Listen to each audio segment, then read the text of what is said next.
الحمدللہ رب العالمین والصلاة والسلام علی سید المرسلین اما بعد فاعوذ باللہ من الشیطان الرجیم بسم اللہ الرحمن الرحیم۔ روزے کے مسائل اور ان کا حل پارٹ 6 میں ہم آپ کو خوش آمدید کہتے ہیں۔ آئندہ کی طرح آج بھی ہم بہت ہی اہم مسائل کو ڈسکس کرنے والے ہیں۔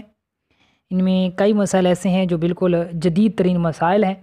تو ان کو خود بھی سنیں توجہ سے اور سن کر زیادہ سے زیادہ دوسرے لوگوں تک ان کو پہنچائیں، شیئر کریں۔ سب سے پہلا سوال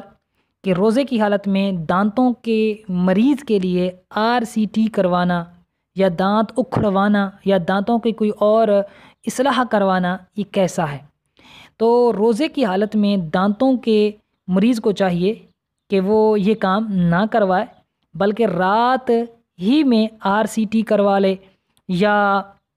وہ دانت اکھڑوا لے، یا دانتوں کی کوئی اور اصلاح کروانا چاہتا ہے تو وہ رات میں کروا لے۔ اگر روزے کی حالت میں ایسا کروایا اور روزہ اس کو یاد بھی ہوا اور روزہ یاد ہونے کے باوجود خون یا دوا کا کوئی حصہ حلق سے نیچے اتر گیا تو اس کا روزہ ٹوٹ جائے گا اور بعد میں اس روزے کی قضا لازم ہوگی۔ اور اگر حلق سے نیچے کچھ نہ اترا تو پھر روزہ نہیں ٹوٹے گا، لیکن روزے کی حالت میں پھر بھی یہ سب کرنا مکروہ ہے، کیونکہ اس میں روزہ ٹوٹنے کا اندیشہ ہوتا ہے۔ دوسرا سوال کہ اگر کسی نے مؤذن کی اذان پر روزہ افطار کر لیا اور افطاری کا وقت ہوا نہیں تھا تو اب کیا حکم ہے؟ یعنی اگر 1-2 منٹ رہتا تھا، مؤذن نے پہلے اذان دے دی اور اس نے اس پر اعتماد کرتے ہوئے روزہ چھوڑ دیا، اب اس کے روزے کا کیا حکم ہوگا؟ تو دیکھیں، اگر مؤذن کی اذان پر کسی نے روزہ افطار کیا اور افطاری کا وقت ابھی نہیں ہوا تھا، 1-2 منٹ رہتے تھے، تو اس کا روزہ ٹوٹ جائے گا اور بعد میں اس پر اس روزے کی قضا لازم ہو جائے گی، لیکن کفارہ لازم نہیں ہوگا اور نہ ہی یہ گنہگار ہوگا۔ تیسرا سوال کہ روزے کی حالت میں ہیمو ڈائلیسس کروانا یہ کیسا ہے؟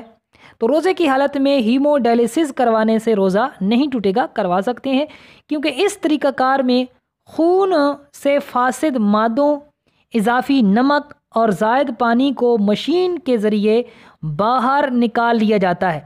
پھر مادوں اور کیمیاوی اور غذائی مواد کے اضافے کے ساتھ رگوں کے ذریعے خون کو جسم میں دوبارہ چڑھا دیا جاتا ہے، کیونکہ یہ سب چیزیں مساموں کے ذریعے بدن میں جاتی ہیں، لہذا اس سے روزہ نہیں ٹوٹے گا، جیسا کہ ماہنامہ اشرفیہ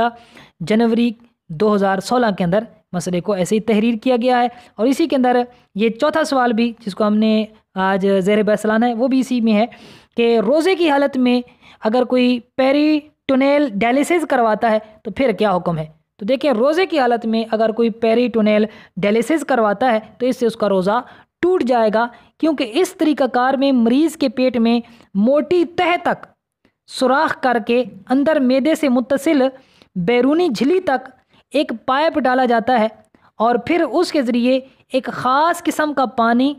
اور پیریٹونیل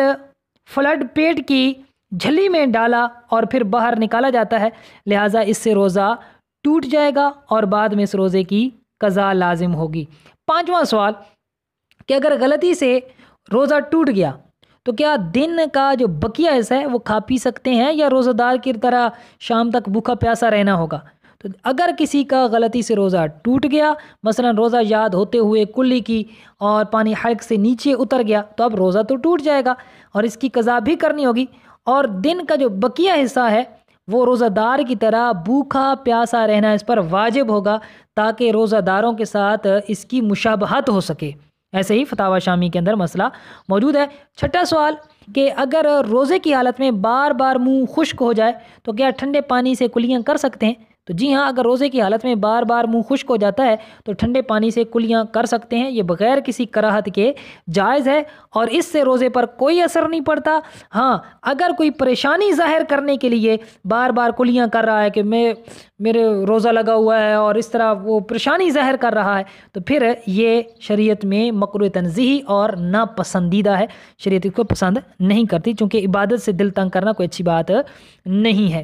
اگلا 7واں سوال کہ روزے کی حالت میں ٹھنڈک حاصل کرنے کے لیے بار بار نہانا کیسا ہے؟ تو روزے کی حالت میں ٹھنڈک حاصل کرنے کے لیے بار بار نہانا بالکل جائز ہے، اور اس سے روزے پر کوئی اثر نہیں پڑتا اور نہ ہی روزہ ٹوٹتا ہے۔ البتہ اگر پریشانی ظاہر کرنے کے لیے کوئی بار بار غسل کرے تو یہ شریعت میں ضرور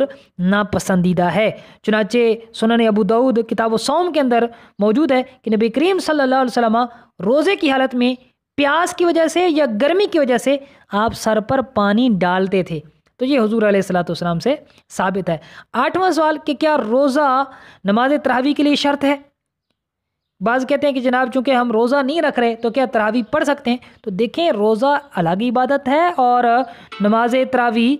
الگ عبادت ہے، جو کہ ہر عاقل بالغ مقیم مسلمان ہے اس پر روزہ فرض ہے۔ یعنی ایک شخص ہے، وہ عاقل بھی ہے، بالغ بھی ہے، مسافر بھی نہیں ہے، مسلمان ہے، تو اس پر روزہ فرض ہے، اور تراویح جو ہے اس پر سنت مؤکدہ ہے۔ تو اگر کوئی بلا عذر روزہ نہ رکھے گا تو روزہ چھوڑنے کی وجہ سے گناہ گار ہوگا، لیکن تراویح پڑھنے سے تراویح ہو جائے گی، اور اگر روزہ رکھے اور تراویح نہ پڑھے تو روزہ ہو جائے گا، لیکن بلا عذر عادت کے ساتھ مسلسل تراویح نہ پڑھنے کی وجہ سے وہ ضرور گناہ گار ہوگا۔ لہٰذا روزہ اور تراویح ایک دوسرے کے لیے شرط نہیں ہے، الگ الگ یہ عبادتیں ہیں۔ 9واں سوال کہ روزہ کس چیز سے افطار کرنا سنت ہے؟ تو روزہ جو ہے وہ تر کھجور یا خشک کھجور یا پانی کے ساتھ افطار کرنا سنت ہے، جیسا کہ فتاوی رضویہ شریف جلد 10 کے اندر اعلیٰ حضرت رحمۃ اللہ تعالیٰ علیہ نے تحریر فرمایا۔ پھر 10واں سوال آج یہ ہے کہ افطار کی جو دعا ہے وہ کون سی دعا ہے اور کب پڑھنی چاہیے؟ تو افطار کی جو دعا ہے وہ ایک روایت کے مطابق یہ ہے، جیسا کہ سنن ابو داؤد شریف کے اندر یہ الفاظ ملتے ہیں کہ اللہم لک صمت وعلی رزقک افطرت، یعنی اے اللہ پاک میں نے تیرے لیے روزہ رکھا اور تیرے ہی عطا کردہ رزق سے روزہ افطار کیا۔ اور ایک اور حدیث مبارکہ میں اس طرح کے الفاظ آئے ہیں کہ اللہم لک صمت وعلیک توکلت وعلی رزقک افطرت، کہ اے اللہ میں نے تیرے لیے روزہ رکھا اور تجھ پر توکل کیا اور تیرے دیے ہوئے رزق پر میں نے روزہ افطار کیا۔ تو یہ افطار کی دعا ہے، ان میں سے کوئی بھی آپ پڑھ سکتے ہیں، اور صرف ایک دعا نہیں کئی دعائیں بھی کر سکتے ہیں، چونکہ افطاری کا جو وقت ہوتا ہے وہ دعاؤں کی قبولیت کا وقت ہوتا ہے، لہٰذا ان دعاؤں کے ساتھ ساتھ دیگر دعائیں بھی کرنی چاہیے۔ اب یہ جو آپ نے پوچھا ہے کہ افطاری کی جو دعا ہے یہ افطار کے بعد کی جائے گی یا پہلے کی جائے گی، تو دیکھیں افطار سے پہلے یہ دعا کرنا سنت نہیں ہے، لہٰذا افطار کے بعد مثلاً کھجور آپ نے کھا لی ایک یا تھوڑا سا پانی پی لیا، اس کے بعد پھر یہ آپ دعا مانگیں، ایسے ہی فتاوی رضویہ جلد 10 میں ہے۔ اور اگر دعا کے الفاظ پر غور کیا جائے تو سمجھ یہ آتا ہے کہ یہ افطار کے بعد کی دعا ہے، کیونکہ یا اللہ میں نے تیرے لیے روزہ رکھا، تجھ پر توکل کیا اور تیرے دیے ہوئے رزق سے روزہ افطار کیا۔